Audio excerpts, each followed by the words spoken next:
बोलो। वो पूछ रहे थे कि पहली सेल कैसे बनी। हाँ वो बेटा ओरिजिन ऑफ लाइफ में बताऊंगा, वो तो पूरा चैप्टर ही है, पहली सेल कैसे बनी दुनिया में। ठीक, लिख लिया इतना। अब बेटा अगली हेडिंग बनाना, shape and size of cells. Shape and size of cells. Shape and size of sales.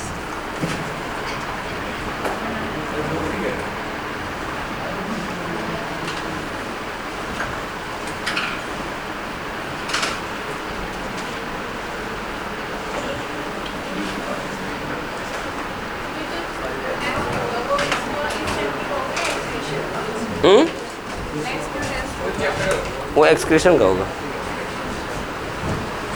हाँ मैं आप लोगों को बता दूं, आप लोगों का जो अब कंबाइंड टेस्ट होना है लॉट टेस्ट टाइप का, वो होगा 13 से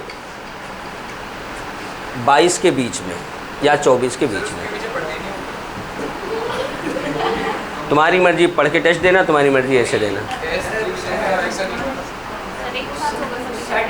सुनो 13 से 22 जो आप देख रहे हो ये अगस्त नहीं है, क्योंकि जा चुका है। सितंबर भी नहीं है, मैं अक्टूबर की बात कर रहा हूँ। बेटा मैंने कहा था कि मैं एक टेस्ट का टाइम 1.5-2 महीने पहले बता देता हूँ, टाइम टेबल 15 दिन पहले लिखा दूंगा, फिर भी नंबर कम आएंगे ना, फिर आप देख लेना।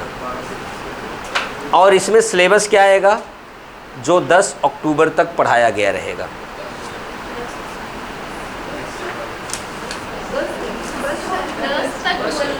और सुनो दूसरी बात, इसके बीच में जो टेस्ट देखो बेटा, अभी तक आपके कौन कौन चैप्टर हुए? डाइजेशन, ब्रीथिंग, सर्कुलेशन, एक्सक्रीशन, वही सर्कुलेशन, फोटोसिंथेसिस, एक्सक्रीशन बोल चुका था। अब ये सेल भी हो जाएगा और इसके बाद सेल डिवीजन भी हो जाएगा। अक्टूबर में बहुत टाइम है, कम से कम एक चैप्टर और जोड़ लो। कितने हो जाएंगे? 8-9 चैप्टर हो जाएंगे। तो समझ लो कि नहीं, इसमें मैं बताऊं, सुनो तो, आपके जो टेस्ट होंगे 2-2 चैप्टर एक साथ आएंगे, तो मतलब कुल मिला के 4 एक टेस्ट तो आपका ऐसे हो जाएगा। और इसके बाद ये जब 4 टेस्ट आपका ख़त्म होगा तो इन कंबाइंड होगा सब्जेक्टिव। नहीं, ये 4 ऑब्जेक्टिव होगा। अगर नहीं होना है सब्जेक्टिव, +2 में तो होगा, फिर जीतू सर से मैं बात कर लूँगा कि सब्जेक्टिव आपको कैंसिल कर दें। और सुनो, अब सुनो, सुन लो, इस वह इनमें कोई भी टेस्ट छोड़ना नहीं है, क्योंकि जो रैंक बनेगी ये कंबाइंड मिला के रैंक बनेगी। अगर एक टेस्ट भी आप छोड़ते हैं तो आप रैंक से बाहर हो जाओगे। अगर जैसे आपकी रैंक 1-2 बनेगी, 4-5 पेपर के नंबर जोड़ के बनेंगे।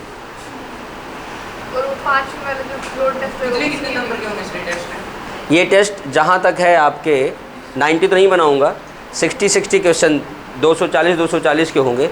अब जैसे अगर 4 हो गए तो आपके कितने हो जाएंगे? 960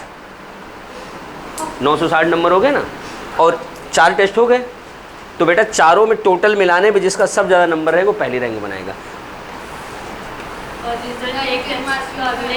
नहीं, चारों जब ख़त्म हो जाएंगे, चारों टेस्ट ख़त्म हो जाएंगे, नहीं टाइम टेबल जो जैसे होता है यहाँ का जो रूल है, अगर एक टेस्ट 13 को है तो अगला 15 को होगा, बीच में एक दिन छुट्टी होगी।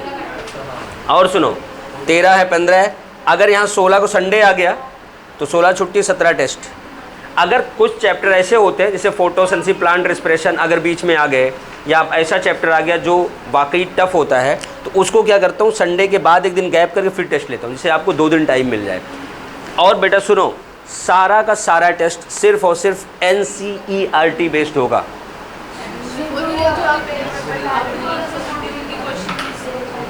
क्वेश्चन तो सारे आपको करने ही हैं, क्वेश्चन तो मॉडिफाई किए जाएंगे। ध्यान देना, आपको पढ़ना क्या है, नोट्स, NCERT, क्वेश्चन करने हैं मॉड्यूल के।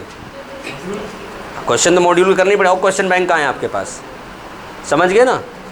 अभी से बता दे रहा हूँ, 2 महीना पहले से अब नंबर कम नहीं आने चाहिए किसी के।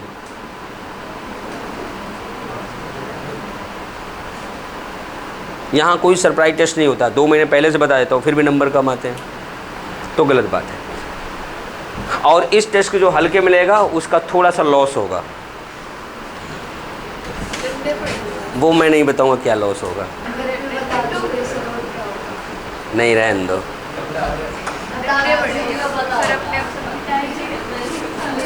ये सब इसी साल की स्टूडेंट, पुराने नहीं है।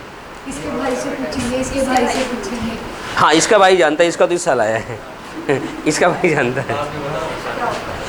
इस एक्चुअल में इस एग्ज़ाम का रूल है, इसमें जो फर्स्ट रैंक पाता है ना उसको एक अच्छी सी गिफ्ट, जैसे इस बार हमने बच्चों को टाइटन की रिस्ट वॉच दी थी। और अब मैं बता रहा हूँ कि इस बार हमें गाड़ी की वो तो रैंक उसमें मिलेगी। हाँ, हमारे बच्चे के पास कई खिलौने हैं, कार कैडी चाहिए। चलो देखो, सुनो बेटा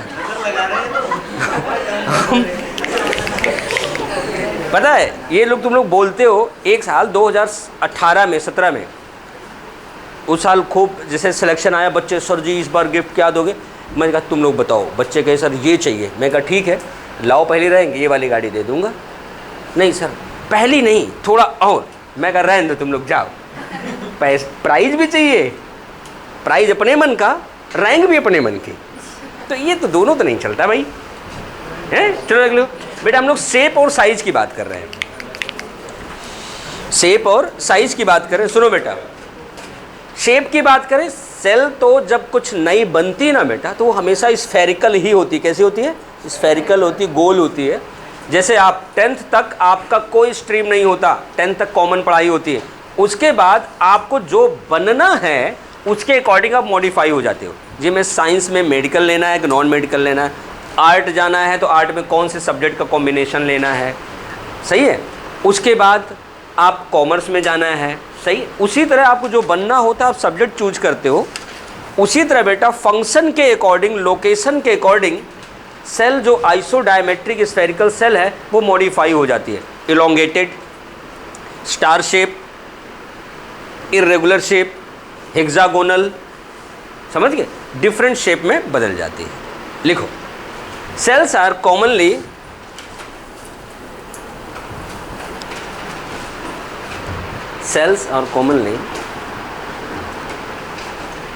आइसोडायमेट्रिक, मतलब सारे डायमीटर बराबर हो, मतलब गोल हो, राउंडेड। आइसोडायमेट्रिक लिख दें क्या? ISODIAMETRIC, आइसोडायमेट्रिक, ब्रैकेट में राउंडेड, बट, लेकिन लिखो, बट ड्यूरिंग मैच्योरेशन और differentiation, but during maturation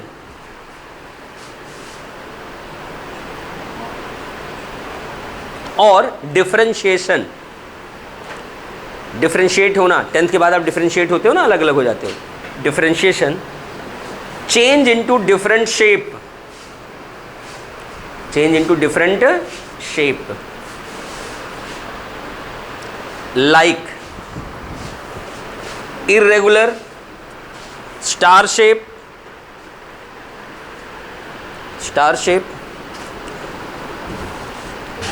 cuboidal, columnar, cuboidal, column like, columnar, etc. किसी भी शेप की हो सकती, जैसा वहाँ फंक्शन करना है, जैसा वहाँ लोकेशन है, ठीक।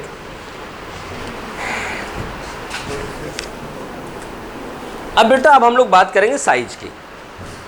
अगर साइज की बात करें तो इसे लिखा तो नहीं पाएंगे, डिस्कस करके बता देते हैं। साइज की बात करें, नोट्स बंद कर सकते हो क्योंकि बताऊंगा। साइज की बात करें तो बेटा हमारी बॉडी में जो सेल के साइज की बात करें, कंसीडर किया जाता है कि जो आरबीसी है ये सबसे छोटी सेल है, 7.0 माइक्रोमीटर। यही आपको पढ़ाया गया था ब्लड सर्कुलेशन में।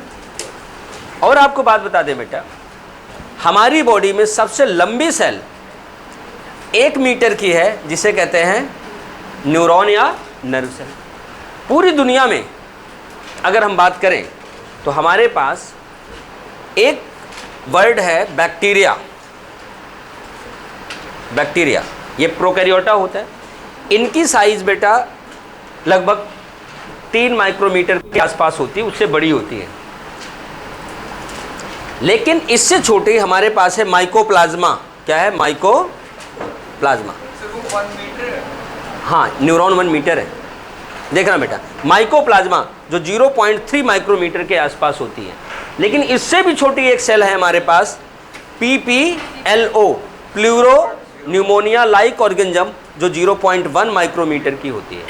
और पूरे दुनिया में सबसे बड़े सेल की बात करें, अभी लिखना नहीं, कल लिखाऊंगा, वो है शुतुरमुर्ग का अंडा, जो कि 170 मिलीमीटर इंटू 150, मैं लिखता हूँ, एक्चुअल में होता है 175 से 155 मिलीमीटर, मतलब 17 सेंटीमीटर लंबा, इतना लंबा और इतना मोटा, यूँ इतना बड़ा अंडा होता है, इतना बड़ा अंडा।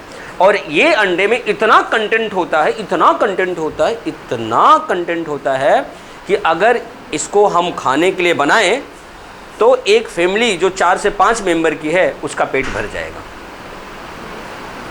नहीं, खाने वाले लोग जो बेइंतहा खाते हैं उनकी बात नहीं कर रहा हूँ, तो पूरा अकेले खा जाए। क्योंकि मैं देखा हूँ आजकल जो बच्चे गेम वेम खेलते हैं ना, वो 5-5, 7-7, 8-8 अंडे एक बार में खा जाते हैं, तो वो तो ऑस्ट्रिच का एक खा जाएंगे, उनकी बात नहीं। हम एक नॉर्मल ह्यूमन की बात करें, जिनका वर्कआउट ज़्यादा है वो तो ज़्यादा खाएंगे। चलो इसको लिखेंगे कल। हाँ।